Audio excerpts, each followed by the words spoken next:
Hello everyone, ఈ video ఎస్పెషల్గా first year వాళ్ళకి మాత్రమే హెల్ప్ఫుల్ అవుతుంది. ఎందుకంటే ఇప్పటి వరకు ఫస్ట్ ఇయర్ వాళ్ళు బీటెక్లో సెమిస్టర్ ఎగ్జామ్స్ అయితే రాయలేదు కాబట్టి మీకు ఎగ్జామ్ ప్యాటర్న్ అనేది ఎలా ఉంటుందో తెలియదు. సో ఈ వీడియోలో నేను చాలా క్లియర్గా ఎగ్జామ్ ప్యాటర్న్ గురించి అయితే ఎక్స్ప్లెయిన్ చేయబోతున్నాను. ఎవరైతే మన ఛానల్ని కొత్తగా విజిట్ అయ్యారో please do subscribe to Pavan score. First వచ్చేసి మనకు బీటెక్లో ఎగ్జామ్స్ అనేవి సెమిస్టర్ వైజ్ కండక్ట్ చేస్తారు. టిల్ ఇంటర్మీడియట్ వరకు మనకి ఎగ్జామ్స్ అనేవి at the end of academic SSC board exams అని ఇంటర్మీడియట్ ఐఐపీ ఎగ్జామ్స్ అనేవి కండక్ట్ చేస్తారు. బట్ బీటెక్లో మాత్రం ఎవ్రీ ఇయర్ మనకు 2 సెమిస్టర్ ఎగ్జామ్స్ అయితే ఉంటాయి. అర్థమవుతుందా? అండ్ ఎవ్రీ సెమిస్టర్కి మనకు 2 మిడ్ ఎగ్జామ్స్ అయితే ఉంటాయి. అంటే ఒక ఇయర్లో మనకు ఒక 2 సెమిస్టర్స్ అండ్ 4 మిడ్ ఎగ్జామ్స్ అయితే కండక్ట్ చేస్తారు. ఓవరాల్గా మనకు 4 ఇయర్స్కి వచ్చేసరికి 8 సెమిస్టర్ ఎగ్జామ్స్ అయితే ఉంటాయి. అండ్ మన యొక్క సిలబస్ ఏదైతే ఉందో మనకు ఎవ్రీ సబ్జెక్ట్లో 5 మాడ్యూల్స్ అయితే ఉంటాయి. ఈ యొక్క 5 మాడ్యూల్స్ అనేది 2 పార్ట్స్ కింద అయితే డివైడ్ చేస్తారు. ఫస్ట్ హాఫ్ వచ్చేసి ఫస్ట్ మిడ్ కండక్ట్ చేస్తారు అండ్ సెకండ్ హాఫ్ వచ్చేసి సెకండ్ మిడ్ కండక్ట్ చేస్తారు. అర్థమవుతుందా? మీరు ఈ యొక్క మిడ్ ఎగ్జామ్స్కి పర్ఫెక్ట్గా చదివితే మనకు సెమిస్టర్ ఎగ్జామ్లో చాలా అంటే చాలా యూజ్ అవుతుంది అండ్ చాలా హెల్ప్ఫుల్ కూడా అవుతుంది. మీరు మిడ్ ఎగ్జామ్స్ కనుక మంచిగా రాస్తే ఆబ్వియస్గా మీరు సెమ్ ఎగ్జామ్స్ అనేది చాలా బాగా రాస్తారు. అందులో ఎటువంటి డౌట్ అనేది మనకు ఉండాల్సిన అవసరం లేదు.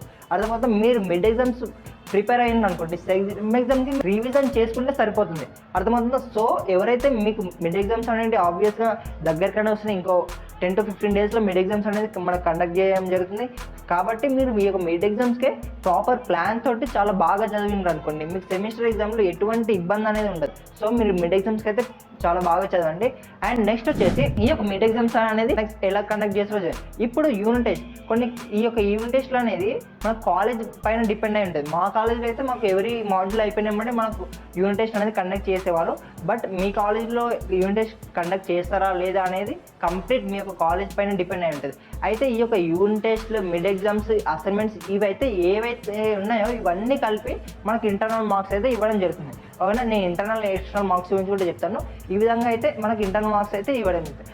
అండ్ ఇవే కాకుండా ఈ యొక్క థియరీ ఎగ్జామ్స్ కాకుండా మనకు ల్యాబ్ ఎగ్జామ్స్ కూడా ఉంటాయి. అర్థమవుతుంది? అంటే థియరిటికల్ సబ్జెక్ట్సే కాకుండా మనకు ల్యాబ్స్ ఉంటాయి. ల్యాబ్స్ అంటే ఇప్పుడు మనకు ఫిజిక్స్, కెమిస్ట్రీ, పీపీఏ ఈ సబ్జెక్ట్స్ ఏవైతే ఉన్నాయో వీటికి సంబంధించిన ల్యాబ్స్ అండ్ ఎగ్జామ్స్ కూడా ఉంటాయి. ఈ యొక్క ల్యాబ్లో కూడా మనకు ల్యాబ్ ఇంటర్నల్ ఉంటుంది, ల్యాబ్ ఎక్స్టర్నల్ కూడా ఉంటుంది. ఓకే, ఈ విధంగా మనకు సెమిస్టర్ ప్యాటర్న్ అయితే ఉంటుంది. అయితే ఇప్పుడు అసలు ఈ సెమిస్టర్ ఇంటర్నల్కి ఎన్ని మార్క్స్ ఉంటాయి, ఎక్స్టర్నల్కి ఎన్ని మార్క్స్ ఉంటాయో మనం అయితే చూద్దాం. ఫస్ట్ వచ్చేసి ఎక్స్టర్నల్కి ల్యాబ్ ఎక్స్టర్నల్ అయినా సెమిస్టర్ ఎగ్జామ్ అయినా మనకు 60 మార్క్స్ కండక్ట్ చేస్తారు. అర్థమవుతుందా? మనం ఏదైతే సెమిస్టర్ ఎగ్జామ్ ఎక్స్టర్నల్ రాస్తామో ఈ యొక్క థియరీ ఎక్స్టర్నల్ అనేది 60 మార్క్స్ ఉంటుంది. అండ్ రిమైనింగ్ 40 మార్క్స్ అనేది మనం మన యొక్క మిడ్స్కి, అసైన్మెంట్స్కి, యూనిట్ టెస్ట్కి వీటన్ని యొక్క అన్నిటి యావరేజ్ మనకు 40 మార్క్స్ అనేది రావడం ఉంటుంది. ల్యాబ్స్ కూడా అంతే. ల్యాబ్ ఎక్స్టర్నల్ ఎగ్జామ్ ఏదైతే మనం రాస్తామో ఆ యొక్క ఎక్స్టర్నల్ ఎగ్జామ్కి 60 మార్క్స్ ఉంటాయి. ఈ యొక్క ఎక్స్టర్నల్ ఎగ్జామ్లో మనం ప్రోగ్రామ్ రాయాలి, ఎక్స్పెరిమెంట్ ఎగ్జిక్యూట్ చేయాలి, వైవా చెప్పాలి, ఇవన్నీ చెప్తే మనకు 60 మార్క్స్ అనేది రావడం. అండ్ ల్యాబ్ ఇంటర్నల్ వచ్చేసి ల్యాబ్ ఇంటర్నల్ కూడా ల్యాబ్ ఇంటర్నల్ ఎగ్జామ్ ఉంటుంది. At the same time lab internal ఎగ్జామ్తో పాటు మనం రికార్డ్స్, అబ్జర్వేషన్స్ ఇవన్నీ ఏవైతే మనం ల్యాబ్కి రెగ్యులర్గా వస్తున్నామో లేవో వీటన్ని బేసిస్ పైన మనకు ల్యాబ్లో 40 మార్క్స్ అయితే ఇవ్వడం జరుగుతుంది.